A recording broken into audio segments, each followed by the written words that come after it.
अस्सलाम वालेकुम नाज़रीन। आटा गूंथते हुए इसमें लीमू के 2 या 3 कतरे डालने से रोटी बहुत हल्की और ताज़ा पकती है।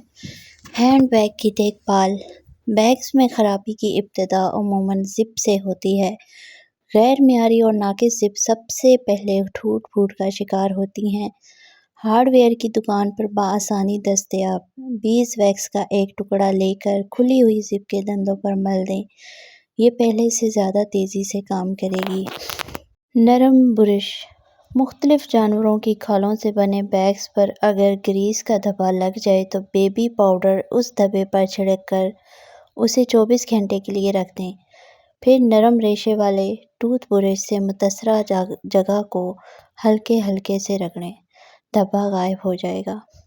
बेकिंग सोडा और कॉफ़ी। बड़े हैंडबैग्स की एक ख़ासियत ये भी है कि इनमें आप खाने पीने की अशिया भी रख सकते हैं, लेकिन ये सहूलत उस वक़्त ज़हमत बन जाती है जब इन अशिया की खुशबुएं बैग में बस जाती हैं। इन खुशबुओं से निजात के लिए बेकिंग सोडा या कॉफ़ी मलमल के कपड़े में लपेट कर बैग के अंदर 24 घंटे के लिए रख दें। खुशबू बिल्कुल ही चली जाएगी। जूतों की हिफाजत। जूतों के डब्बे हिफाजत से रखिए। इनके डब्बों में मौजूद पॉलीथीन बैग भी संभाल कर रखें और हर मर्तबा इस्तेमाल के बाद जूते थैलियों में से डालकर वापस डब्बे में रखें। टिश्यू पेपर में थोड़ा सा टैल्कम पाउडर डालकर डब्बों के अंदर रखने से जूतों की नागवार बू से निजात मिल जाती है। रोटी को हल्का और ताज़ा रखना। आटा गूंथते हुए इसमें लीमू के 2 या 3 कतरे डालने से रोटी बहुत हल्की और ताज़ा पकती है और जायके में भी कोई फ़र्क नहीं पड़ता। फ्रिज के बगैर मक्खन रखना। अगर फ्रिज के बगैर मक्खन रखना हो तो उसे चिकने कागज़ में अच्छी तरह लपेट कर आटे के थैले में रख कर दबा दें।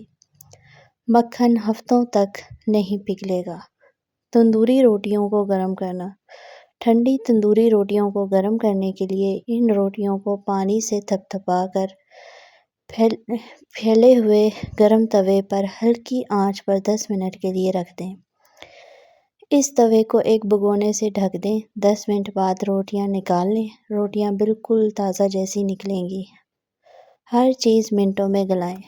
पाए हो या सिरी, चने हो या माश की दाल, हलीम की, गंदम हो या जौ, किसी भी किस्म की चीज़ को जल्द गलाने के लिए उसे चूल्हे पर चढ़ाने से पहले इसमें बेकिंग पाउडर मिला दें।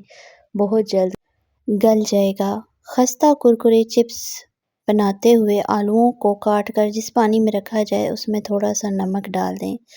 इसके बाद पानी निकाल कर किसी सफ़ेद खुशक कपड़े में आलूओं को रख कर खुशक कर लें, फिर तलें। खस्ता और लजीज चिप्स बनेंगे। आराइशी सामान की हिफाजत। लकड़ी के बने हुए आराइशी सामान और फर्नीचर को इस्तेमाल से पहले जैतून का तेल लगा दीजिए। इस तरह ये चीज़ें क्रैक्स से महफूज रहेंगी।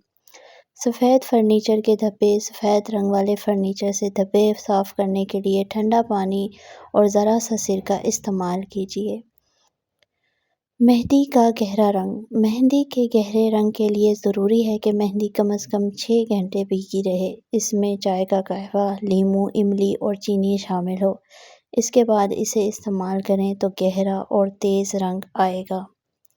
सर की खुश्की। बालों में खालिस सरसों का तेल, अंडा और दही मिलाकर मसाज करें। फिर 2 घंटे बाद नीम गर्म पानी से सर धो लें। सर की खुश्की कम हो जाएगी। चेहरे के बाल। जौ का आटा और माल्टे के छिलकों का उपटन अगर बाकायदगी से इस्तेमाल करें तो न सिर्फ चेहरा साफ़ होता है बल्कि ज़ायद बाल भी कम हो जाते हैं। फटी हुई एड़ियाँ। 2 चाय के चम्मच ग्लिसरीन में 2 चम्मच नीम गर्म पानी और 2 चुटकी बोरेक्स पाउडर मिला लें। फिर इस मरकब की तह एड़ियों पर जमा लें। 2 घंटे बाद साफ़ कर लें। चंद दिनों के इस अमल से एड़ियाँ बिल्कुल नरम और मुलायम हो जाएंगी। आलू उबालना। आलू जल्द उबालने के लिए ज़रा सी हल्दी डाल दें और ढक्कन रख दें। आलू जल्द उबल जाएंगे। गोश्त ख़राब होने से बचाएं। गर्मियों के मौसम में गोश्त को ख़राब होने से बचाने के लिए एक कपड़े का टुकड़ा लेकर उसे सिरका और पानी में तर करें। फिर गोश्त को इसमें पलट कर रख दें। चावलों को कीड़ा लगने से बचाएं। चावलों में पिसा हुआ नमक मिला दें तो इन्हें कीड़ा नहीं लगेगा। 1 मन चावलों के लिए 1 किलो नमक काफ़ी है। आपको मेरी वीडियोस अच्छी लगें तो लाइक और शेयर करें।